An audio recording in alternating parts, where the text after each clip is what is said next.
गुरवे गौरचन्द्राय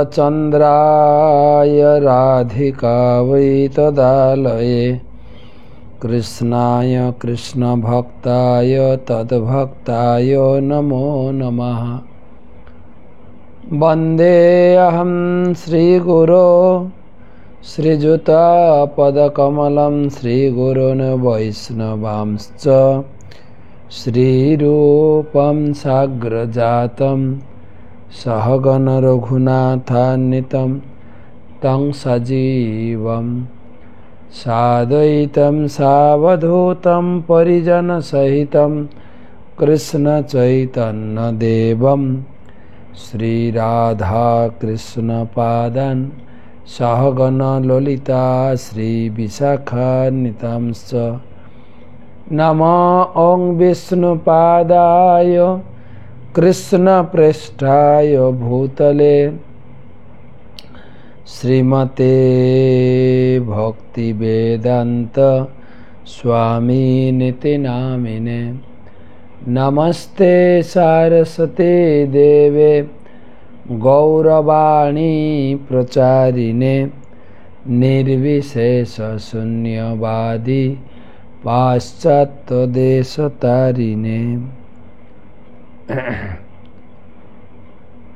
आजनुलंबित भुजौ कनकावदातौ संकीर्तनैकपितरौ कमलायताक्षौ विश्वम्भरौ द्विजवरौ जुगधर्मपालौ वन्दे जगत्प्रियकरौ करुणावतारौ।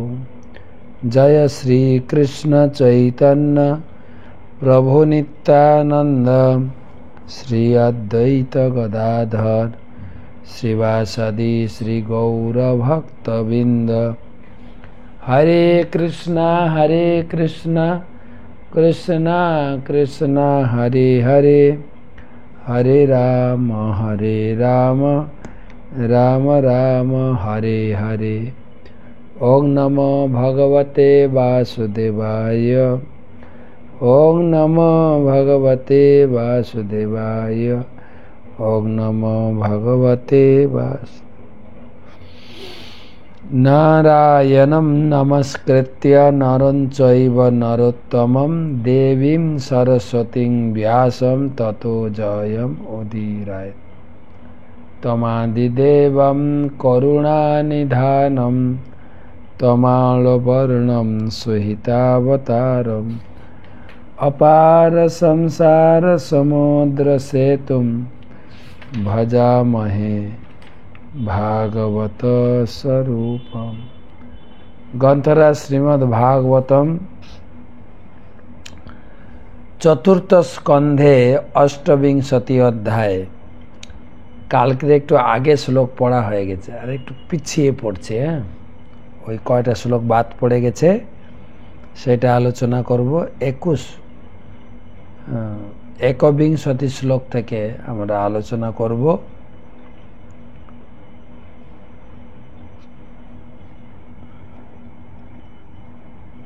আজকে হচ্ছে আপনার 895তম ভাগবত রসমাধুরী সেমিনার।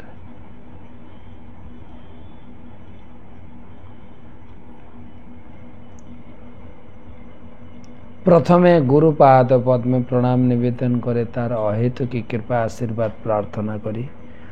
नमो ओं विष्णुपादाय कृष्ण प्रेष्ठाय भूतले श्रीमते जयपताका स्वामी निति नामिने। नमो आचार्य पादाय निताय कृपा प्रदायिने गौरकथा धामदाय नगर ग्राम तारिणे। भागवत महत्व हेम सिंह जुतम चैतत वैष्णवाय ददाति ज कृष्णेन ससाजुज न पुमान लभते ध्रुमम। सोनार सिंहासन रेखे विष्णु भक्त के जे भागवत ग्रंथ दान करे से अवश्य भागवत गति ब्रह्म साजुज्य लाभ करे।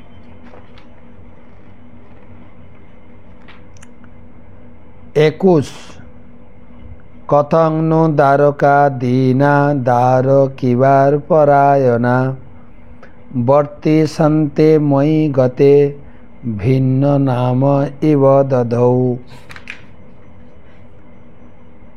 রাজা পুরঞ্জন দুশ্চিন্তা করতে লাগলেন, আমি পরলোকে গমন করলে আমার সম্পূর্ণরূপে আমার উপর নির্ভরশীল আমার পুত্র কন্যারা কিভাবে জীবন ধারণ করবে। মাঝ সমুদ্রে নৌকা ভঙ্গ হলে আরোহীদের যে অবস্থা হয় তাদের অবস্থাও ঠিক সেই রকম হবে।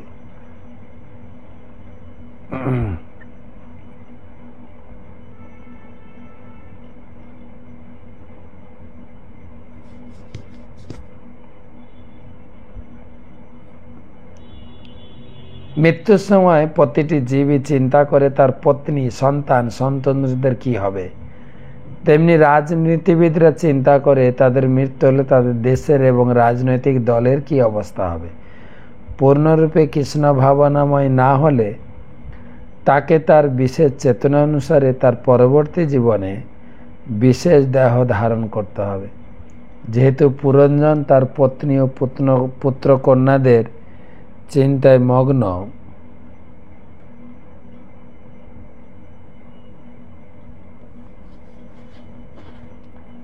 মগ্ন ছিলেন, বিশেষ করে তিনি তার পত্নীর চিন্তায় অত্যন্ত মগ্ন ছিলেন, তাই তাকে পরবর্তী জীবনে বিশেষ করে একটি স্ত্রী শরীর ধারণ করতে হবে। তেমনি তথাগত রাজনীতিবিদরা যারা তাদের জন্মভূমির প্রতি আসক্ত তারা তাদের জীবনান্তে পুনরায় সেই দেশেই জন্মগ্রহণ করবে। মানুষের এই জীবনের কর্মের দ্বারা তার পরবর্তী জীবন প্রভাবিত হয়। কখনো কখনো রাজনীতিবিদেরা তাদের ইন্দ্রতৃপ্তি সাধনের জন্য অত্যন্ত জঘন্য পাপ কর্ম করে। বিরোধী দলের কোনো ব্যক্তিকে হত্যা করাও তাদের পক্ষে অসম্ভব নয়। রাজনীতিবিদরা যদি তাদের তথাকথিত মাতৃভূমিতে জন্মগ্রহণ করেও তবুও তাদের পূর্বজন্মের পাপ কর্মের ফলে তাদের নানা প্রকার দুঃখ কষ্ট ভোগ করতে হবে। দেহান্তরের এই বিজ্ঞান আধুনিক বৈজ্ঞানিকদের কাছে সম্পূর্ণ অজ্ঞাত।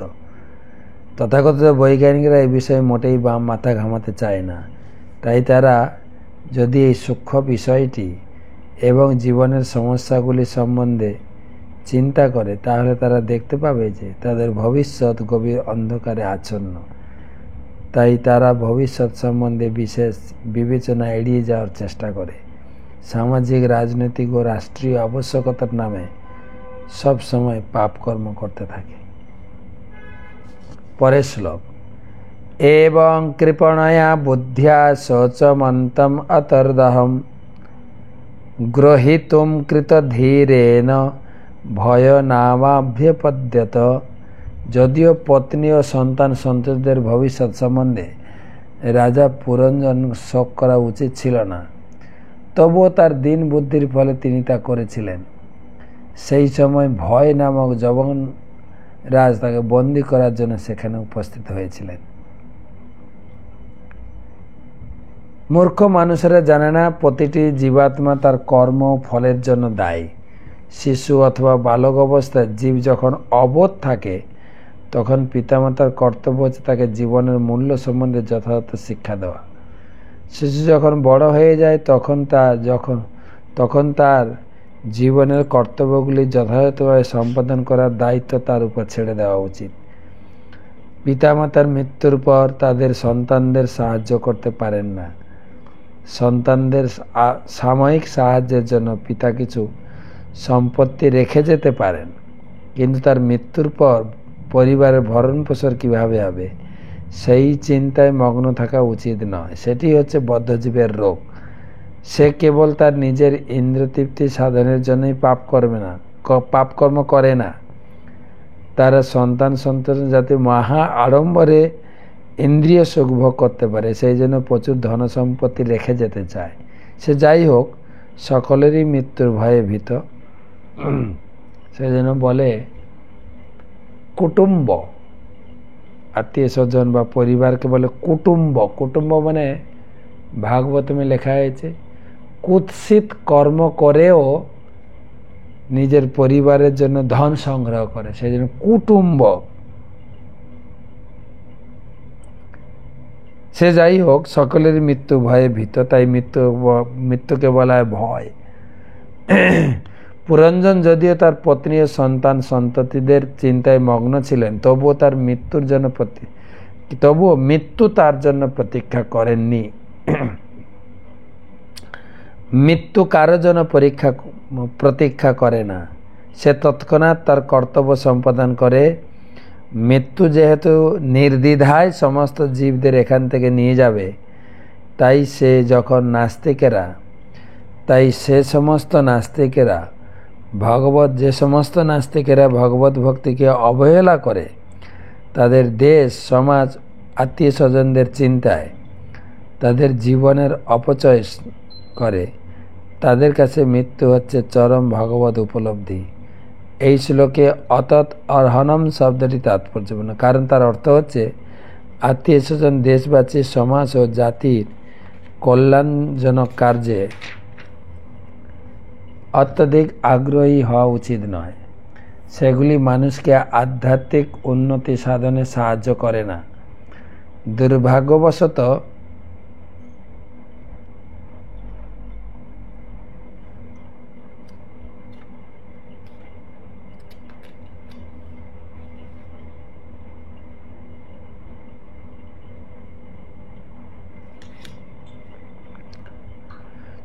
অত্যধিক আগ্রহ উচিত নয়। দুর্ভাগ্যবশত এখন সমাজে তথাকথিত শিক্ষিত মানুষদেরও আধ্যাত্মিক উন্নতির বিষয়ে কোনো জ্ঞান নেই। যদিও মনুষ্য জীবন লাভ করার ফলে তাদের আধ্যাত্মিক উন্নতি সাধনের সুযোগ পেয়েছে, তবুও তারা সেই সুযোগের সদ্ব্যবহার করতে চায় না। ধন থাকা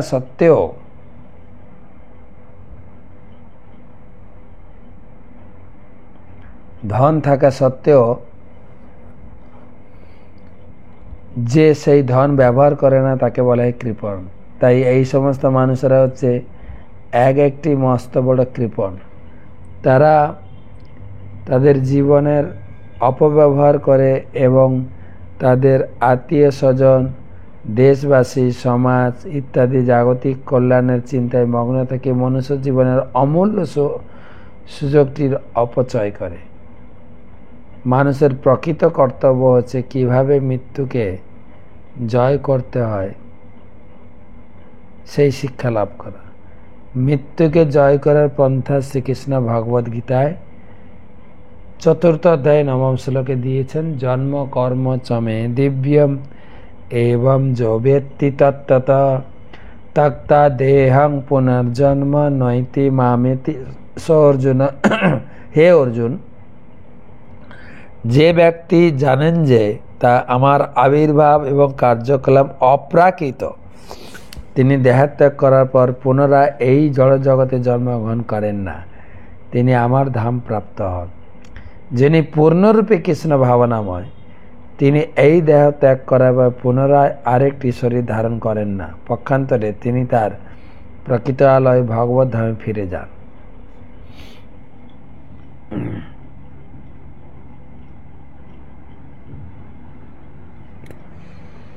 এইটা ভালো।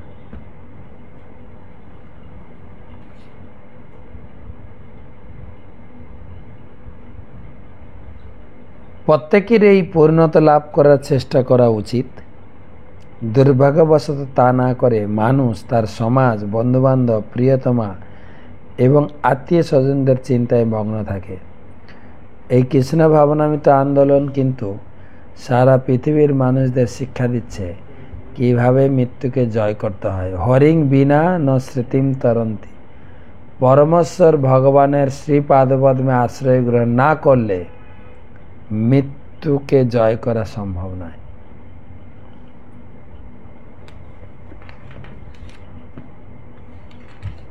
চব্বিশ নম্বর শ্লোক। পরিং বিহায় পগত উপরুদ্ধ ভুজঙ্গমঃ যদা তমে বানু পৌরি বিশীর্ণা প্রকৃতিম গতা। পরিং বিহায় পগত উপরুদ্ধ ভুজঙ্গমঃ। যদা তমে বানু পুরী বিশীর্ণা প্রকৃতিম গতাহ। তখন সেই সর্পটিও আপনার 23 নম্বর শ্লোকে ছিল, যবনেরা যখন রাজা পুরঞ্জনকে একটি পশুর মতো বন্ধন করে তাকে নিয়ে যেতে লাগলো, তখন রাজার অনুচরেরা অত্যন্ত ব্যাকুল হয়েছিল। তারা তখন শোক করেছিল। তখন তার সঙ্গে জোর করে ধরে নিয়ে যাওয়া হচ্ছে। তখন সেই সর্পটি 24 নম্বর শ্লোক, যাকে যবনরাজেরা বন্দি করে পূর্বেই নগরী থেকে বের করে নিয়ে গেছিল, অন্যদের সঙ্গে সেও প্রভুকে স্মরণ করতে লাগলো। তারা যখন সেই নগরীটি ত্যাগ করলো, তখনই তা বিশীর্ণ হয়ে পঞ্চভূতে বিলীন হয়ে গেল।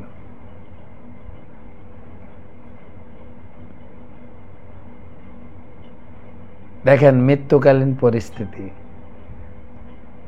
জীবকে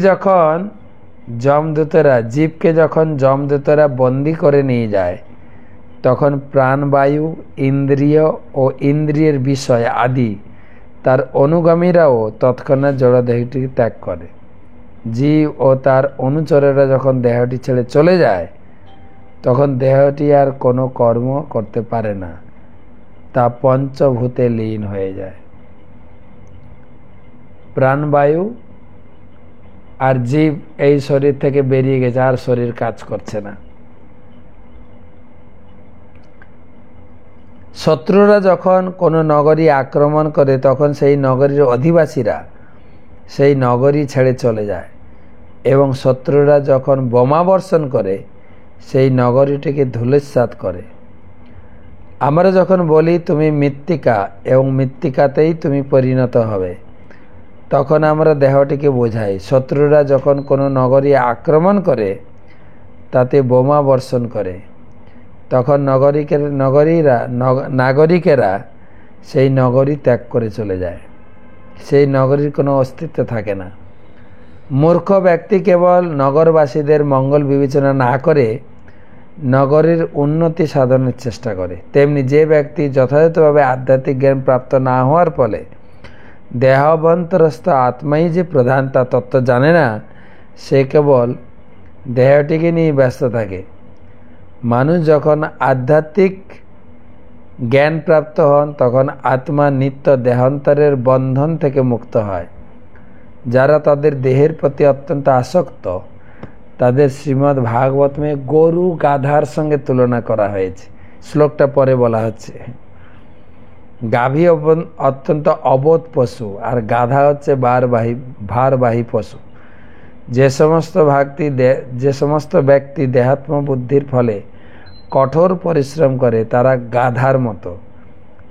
তারা তাদের প্রকৃত স্বার্থ সম্বন্ধে অবগত নয়। তাই বলা হয়েছে যে যস্যাত্মবুদ্ধি কুণপে ত্রিধাতুকে সধি কলত্রাদিষু ভৌম ইজ্জধি যতীর্থবুদ্ধি সলিলে না কহির্চিত জনেষু অভিজ্ঞেষু সএব গোখর। যে মানুষ কপ, পিত্ত, বায়ু এই 3টি ধাতুর তৈরি এই দেহটিকে তার স্বরূপ বলে মনে করে, যে তার দেহের সঙ্গে সম্পর্কিত ব্যক্তিদের আত্মীয় স্বজন বলে মনে করে, যে স্থানটিতে জন্ম হয়েছে সেই স্থানকে পূজ্য বলে মনে করে, এবং দিব্য জ্ঞান সমন্বিত ব্যক্তিদের সঙ্গে সাক্ষাৎ করতে যাওয়ার পরিবর্তে যে কেবল স্নান করার জন্য তীর্থে যায়, সেই ব্যক্তি একটি গাধা ও গরুর মতো। কৃষ্ণ ভাবনাবিহীন মানব সভ্যতা নিম্ন স্তরের পশুর সভ্যতা মাত্র। কখনো কখনো সেই সভ্যতা মৃত শরীর সম্বন্ধে গবেষণা করে এবং মস্তিষ্ক ও হৃদয় সম্পর্কে বিচার করে, কিন্তু আত্মার উপস্থিতি ব্যতীত দেহের কোনো অঙ্গেরই কোনো রকম গুরুত্ব থাকে না। গরু ও গাধার আধুনিক সভ্যতায় বৈজ্ঞানিকেরা মৃত ব্যক্তির মস্তিষ্ক ও হৃদয়ের গুরুত্ব সম্বন্ধে অনুসন্ধান করার চেষ্টা করে মাত্র। অনেক কথাই বলা হয়েছে যে যারা দেহের ভিতরে এই আত্মা সম্বন্ধে অনুসন্ধান করে না, তার জীবনটা সত্যিকারের মৃত ব্যক্তির মতোই। আচার্যগণ গান গেয়ে গেছেন, মনুষ্য জন্ম পাইয়া রাধাকৃষ্ণ না ভজিয়া, জানিয়া শুনিয়া বিষ খাইনু। জেনে শুনে বিষ খাওয়ার মতো। তো এই সময়ে যেটা আমাদের আলোচনা হচ্ছে রথযাত্রার সময়, এই সময়ের জগন্নাথের রথযাত্রা আমরা কয়েকদিন ধরে মহাপ্রসাদের কাহিনী বলবো বলে আপনাদের অপেক্ষা করিয়েছি। তা আমি সুরাট থেকে চলে এসেছি কলকাতায়। তো মহাপ্রসাদের কাহিনী শোনাই আজকে। এটা অনেকবার আপনারা শুনেছেন। আর এই মহাপ্রসাদের কাহিনী আমার গুরুদেবের খুব প্রিয় কাহিনী। আর এটা বর্ণনা হয়েছে চৈতন্য মঙ্গল বলে একটা গ্রন্থ আছে। চৈতন্য মঙ্গল মহাকাব্যে চৈতন্য মহাপ্রভুর আবির্ভাবের কারণ বর্ণনা করতে গিয়ে এই প্রসঙ্গটা এসছে। একবার নারদমুনি তিনি বৈকুণ্ঠে গেছেন, 12 বছর মা লক্ষ্মীর সেবা করেছেন। 12 বছর। তারপরে মা লক্ষ্মী সন্তুষ্ট হয়ে বলছেন যে বৎস, আমি তোমার সেবায় খুব সন্তুষ্ট, তুমি কিছু বর চাও। মা লক্ষ্মী বলেন, দেখো তুমি আগে আমার সঙ্গে শর্ত করো যে আমি যে বর চাইব তুমি দেবে কিনা। মা লক্ষ্মী বলেন, হ্যাঁ, আমার কিসের অভাব আছে, আমি তো ভগবানের সৃষ্টির সমস্ত অর্থের মালকিন, আর আমার প্রভু হচ্ছেন বৈকুণ্ঠপতি নারায়ণ, তুমি যা চাইবে আমি দেব। আর নারদ ছিলেন সন্ন্যাসী লোক, তার কি দরকার ঘর বাড়ি টাকা পয়সা চাকরি না। তিনি চাইলেন, দেখো মা, প্রভুর খাওয়ার পরে প্রভুর প্লেট থেকে মহাপ্রসাদ দিও, এক মুঠি মহাপ্রসাদ দিও। দেখেন মহাপ্রসাদ কতটা দুর্লভ। 12 বছর সেবা করার পরে নারদের হাতে আসতে চলেছে মহাপ্রসাদ। তাও লক্ষ্মী শুনে তিনি অনেকটা ঘাবড়ে গেলেন, দিতে অপারগ হলেন। বলছে, নারদ তুমি অন্য কিছু চাও না প্লিজ, এটা বাদ দিয়ে। বলছে, না, তুমি আমার কাছে শর্ত করেছ, তাই তোমাকে এটাই দিতে হবে। তখন কেন লক্ষ্মী দিতে অপারগ হলেন সেটা বর্ণনা করা হয়েছে। প্রভু যখন ফিরলেন, প্রভু দেখছেন লক্ষ্মীর মন খুব খারাপ, প্রভুকে খাবার পরিবেশন করছেন, ভোগ দিচ্ছেন, কিন্তু মন মেজাজ খুব খারাপ। তখন প্রভু জিজ্ঞেস করছেন, মা লক্ষ্মী তোমার কি হয়েছে, লক্ষ্মী তোমার কি হয়েছে? এটা তো বৈকুণ্ঠ জগৎ, এখানে কোনো প্রকারের কুণ্ঠা নাই, তুমি চিন্তা করছো কিসের জন্য?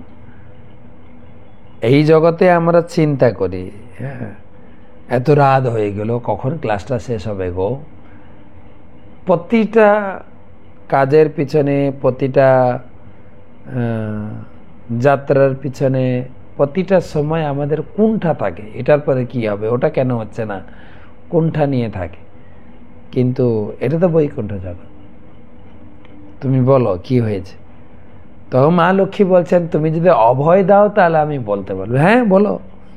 স্ত্রীকে সামলাতে হবে না? স্ত্রী যদি মুখ ভারী করে থাকে, স্ত্রীর সঙ্গে মিশবো কি করে?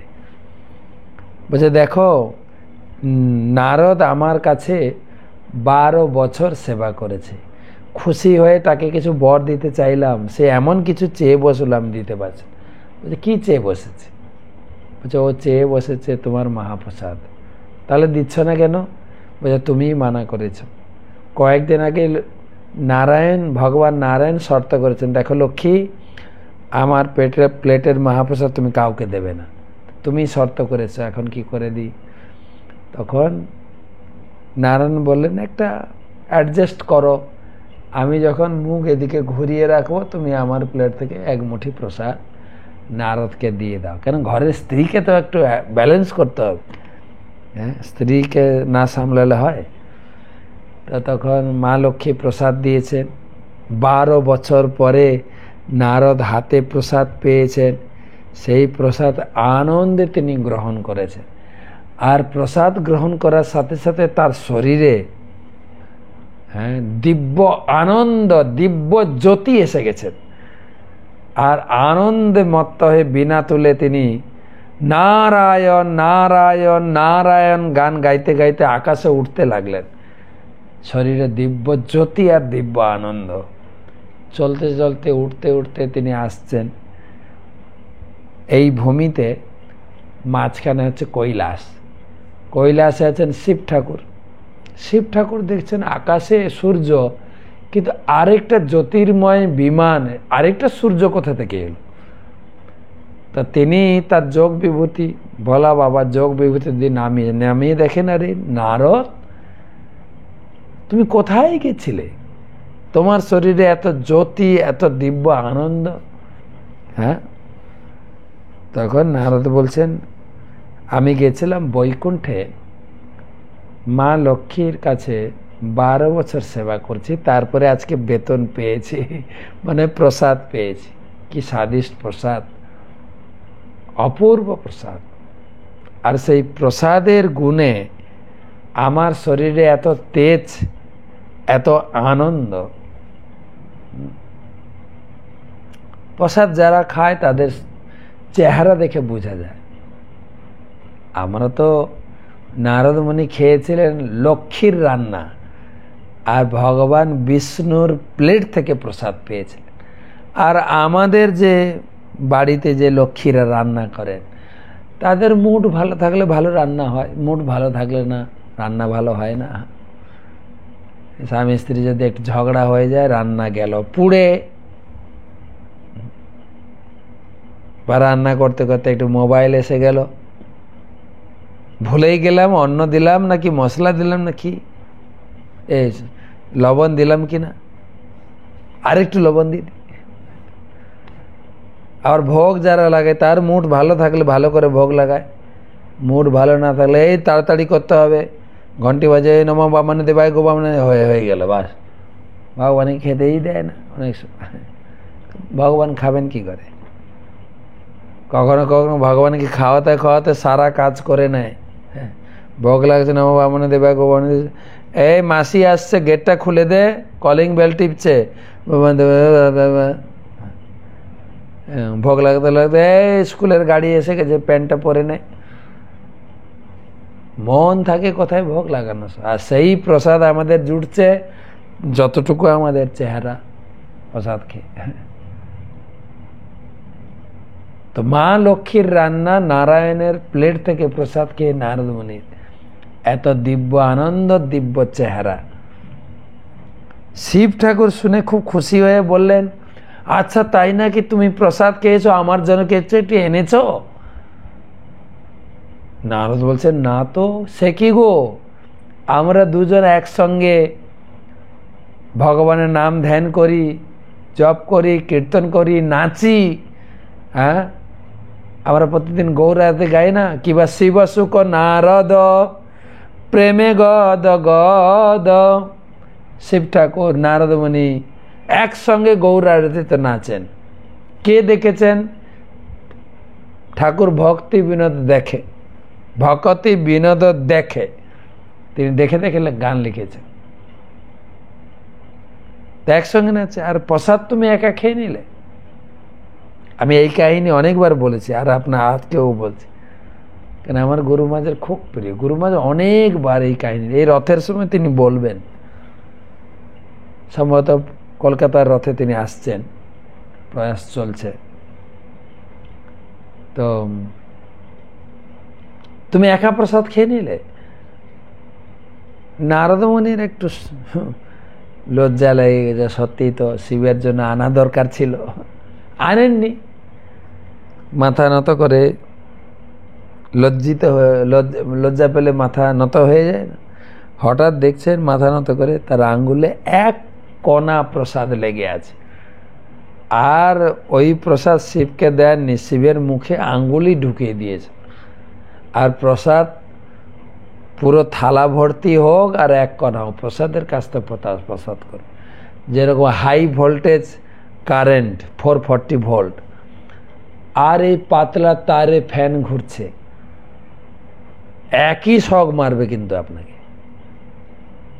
ঠিক সেরকম প্রসাদ কণিকা আর প্রসাদ প্লেট ভর্তি, কাজ তো একই।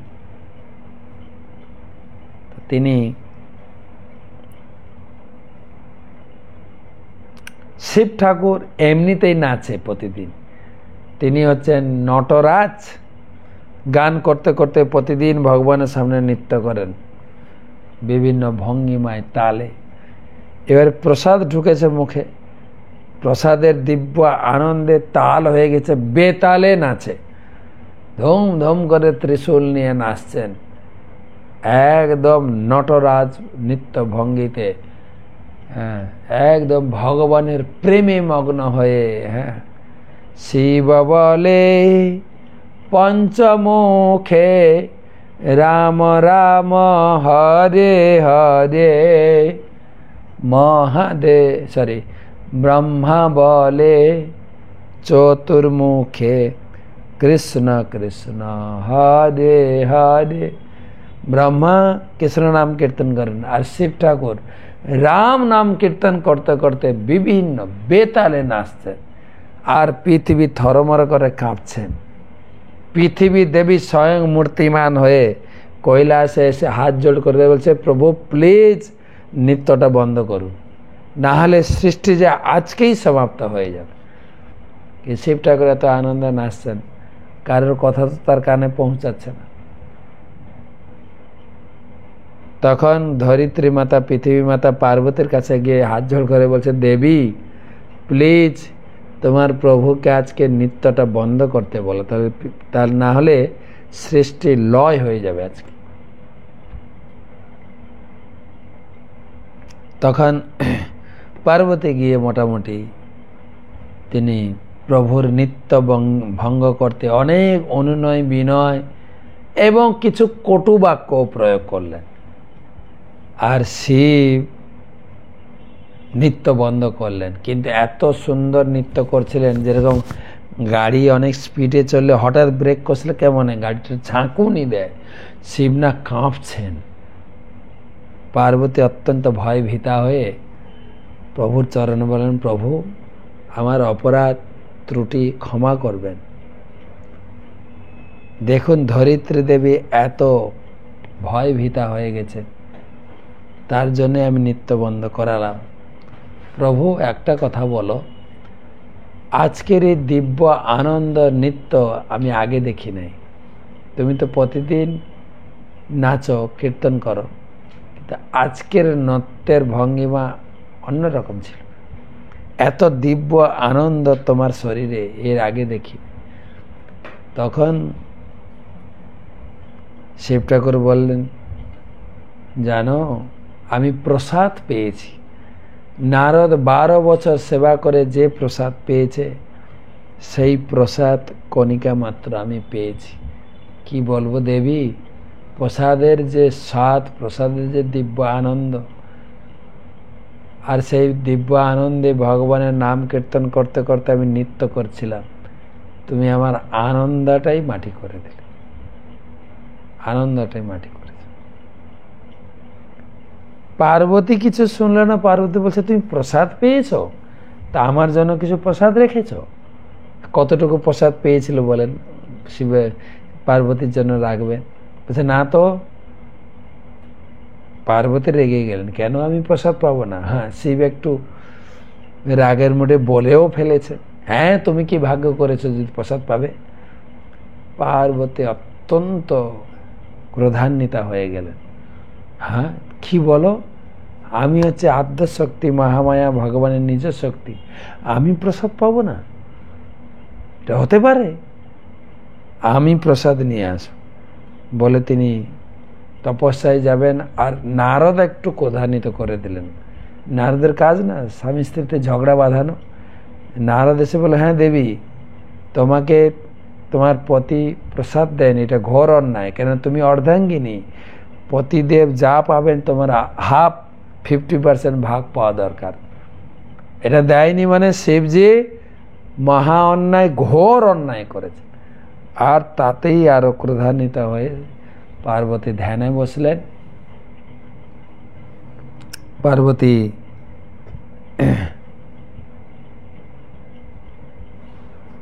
তার শরীর থেকে তপস্যার দিব্য তেজ বেরোতে লাগলো, আর সেই তেজে ব্রহ্মাণ্ড গরম হলো। তখন দেবতারা ব্রহ্মাকে নিয়ে বৈকুণ্ঠ দরবারে পৌঁছালেন।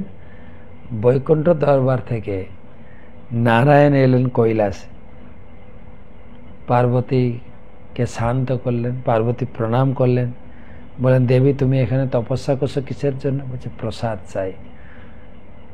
ভগবান বলেন ঠিক আছে, আমি তোমাকে প্রসাদ দেব।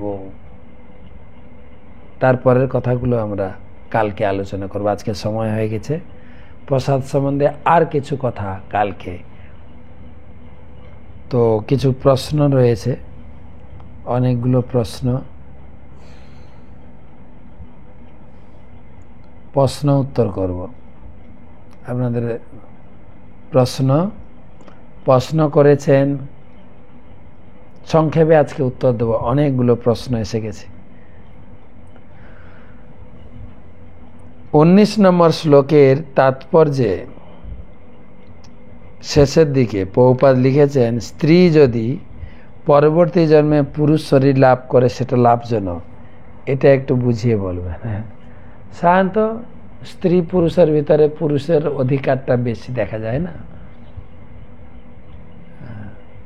স্ত্রীকে বলে অর্ধ শরীর, অর্ধাঙ্গিনী। তাই পুরুষ সব কিছু বিয়ে করে স্ত্রী পুরুষের বাড়িতে গিয়ে থাকবে, এগুলো আর না বোঝার কিছু কারণ নাই। তো সেই জন্য পুরুষ শরীর প্রাপ্ত হওয়াটা লাভজনক।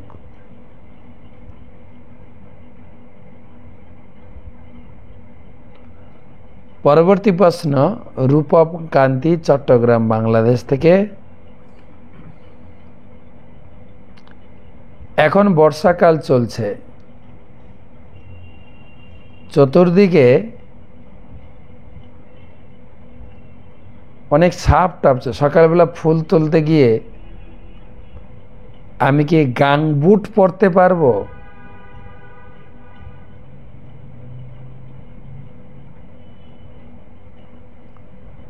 গাংবুট,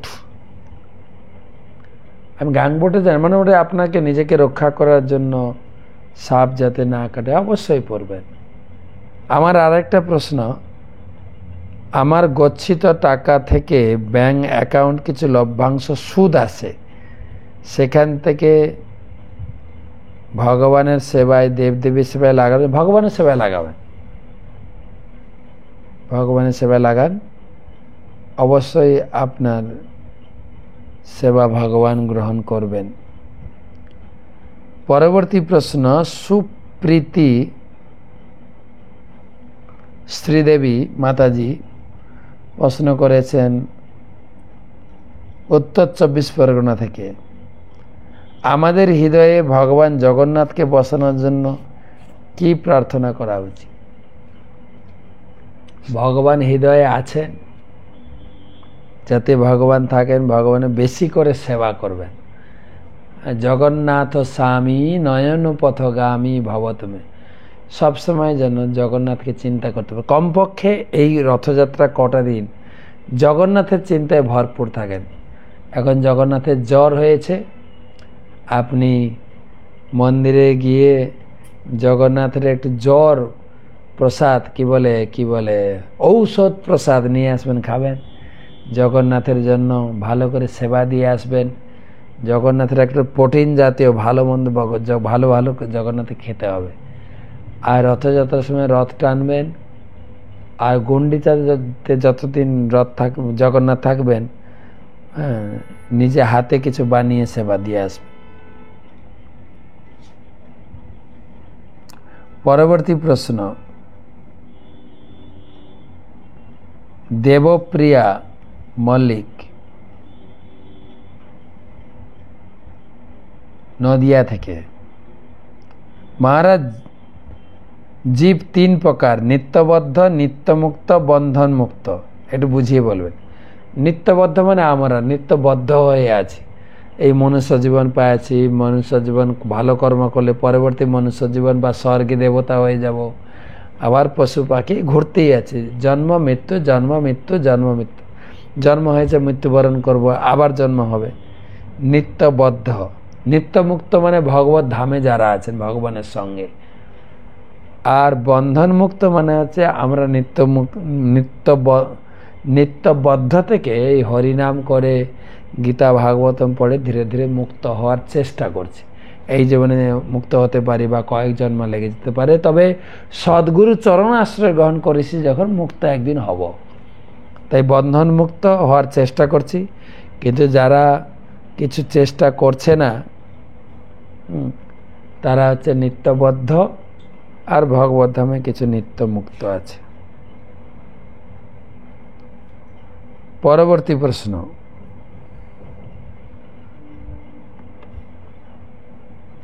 দেবারতী মিদ্যা।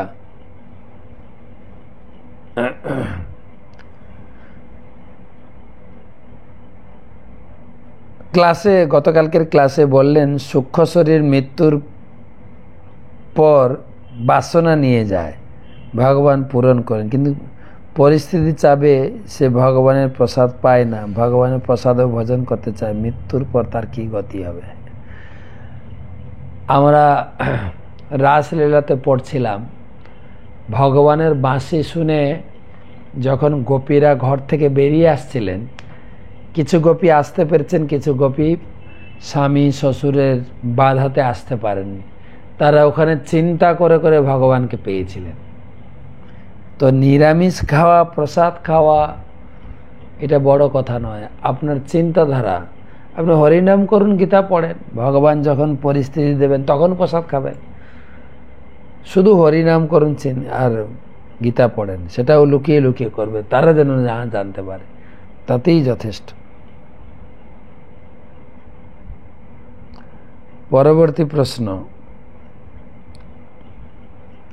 আমাদের চয়ন রায়, দুবাই আবুধাবি থেকে। একজন দাদা আমাকে হঠাৎ করে প্রশ্ন করলো আমি কি নিরামিষ নাকি আমিষ ভোজন করি। পরে আমি বললাম আমি অবশ্যই নিরামিষ খাই। তিনি আমাকে বললেন কোনো পশু ভক্ষণ করে তুমি কি আমিষ নাকি নিরামিষ, কিছু বুঝলাম না। যেহেতু আমি রক্ত মাংসের, সেহেতু আমি বলছি যে আমি আমিষ সব হয়তো জানি না। তারপর উনি বললেন নিজের শরীরটাই আমিষ, তবে তুমি নিরামিষ খাইয়া কি করবে। এসব আলফাল প্রশ্ন লোকে করে, নিজে আমিষ খাওয়ার জন্য বিভিন্ন রকম যুক্তি দেখায়। তোমার শরীরটা হচ্ছে আমিষ, তাই তুমি নিরামিষ খেয়ে কি হবে, এর প্রশ্ন হলো। কিছু লোক বলে হ্যাঁ তোমরা যে দুধ খাও, গায়ের দুধ বা মায়ের দুধ, সেটা তো রক্ত থেকে রূপান্তর, তাহলে তুমি রক্ত খাচ্ছ না। এ নিজের মন গড়ায় কিছু প্রশ্ন তৈরি করে। এগুলোতে কিছু না বলা ভালো, চুপ করে থাকলে ভালো। সব জায়গায় যে উত্তর দিতে হবে এমন কোনো মানে নেই। যেগুলো শুনলে মানুষের উপকার হবে, স্বাস্থ্য সম্বন্ধীয়, সেটাই হলে ভালো। পরবর্তী প্রশ্ন দুলাল দেব, চট্টগ্রাম, বাংলাদেশ থেকে। স্থিতপ্রজ্ঞ ব্যক্তি কিভাবে বিচরণ করেন, গীতাটা দেখি। স্থিতপ্রজ্ঞ ব্যক্তির লক্ষণ, কিভাবে কথা বলেন, কিভাবে অবস্থান করেন এবং কিভাবে বিচরণ করেন, সে সম্বন্ধে গীতার শেষ কটি শ্লোকে ভগবান বলে দিয়েছেন। তিনি বলছেন, ভগবান বলছেন যে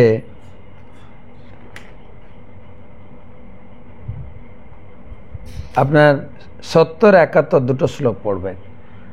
70 শ্লোকে 71 শ্লোকে ভগবান বলছেন কামনা বাসনা পরিত্যাগ করে নিষ্প্রিয়, নিরহংকার, কোনো স্পৃহা নেই, লোকের ঘর বাড়ি আছে, আমার কি তাতে, আর মমত্ববহিত, কোনো কিছু পড়ে থাকলেও হাত দেন না।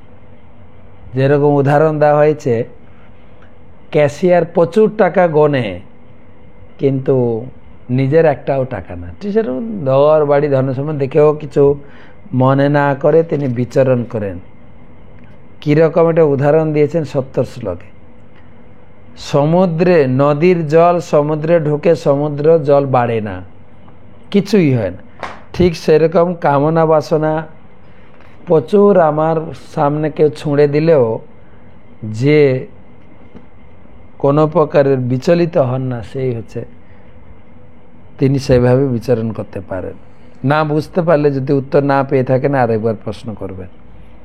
আজকে আমি সংক্ষেপে উত্তর দিচ্ছি, আর কটা প্রশ্ন আছে বলে দিই।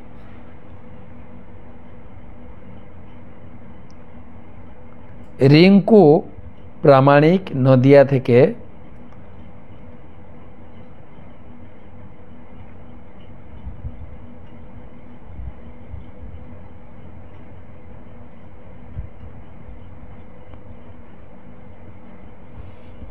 স্নানযাত্রার দিন কি শুধু গজবেশ হয়? আর একটা প্রশ্ন হচ্ছে, ইন্দ্রদ্যুম্ন মহারাজকে ভগবান জগন্নাথ যে বর দিয়েছেন 2 ঘড়ি, 3য় নম্বর বার, 2 ঘড়ি মানে 2 ঘন্টা, আমাদের পরম পূজ্য পুরুষোত্তম মহারাজ তাই বলেন। আর স্নানযাত্রার দিন বিকালে শুধু গজবেশ দর্শন হয়।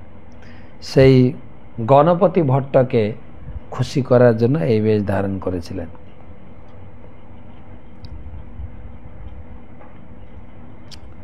পরবর্তী প্রশ্ন বর্ধমান থেকে অবিনাশ পাল।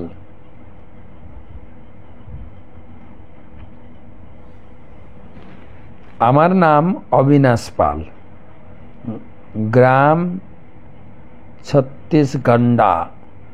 আমার প্রশ্ন হচ্ছে, ভাগবতম 4th স্কন্ধে 28 অধ্যায় 19 শ্লোকে তাৎপর্য থেকে যে একটা স্ত্রী যদি পুরুষ শরীর পায় তাহলে সেটা লাভজনক, আর পুরুষ যদি স্ত্রী শরীর পায় তাহলে সেটা লস। দুজনে তো জড় জগতের বন্ধনে আবদ্ধ হয়ে আছে, এটা যদি একটু বুঝিয়ে দেন। হ্যাঁ, দুজনেই জাগতিক লাভ পাবে স্ত্রী যদি পুরুষ শরীর পায়, পারমার্থিক লাভ কিছু হবে না। দুজনেই জগতে বন্ধন হয়ে আছে, সেই বন্ধন থেকে মুক্ত হওয়ার জন্য কিছু করতে হবে। ভালো, আপনার উপলব্ধি খুব ভালো।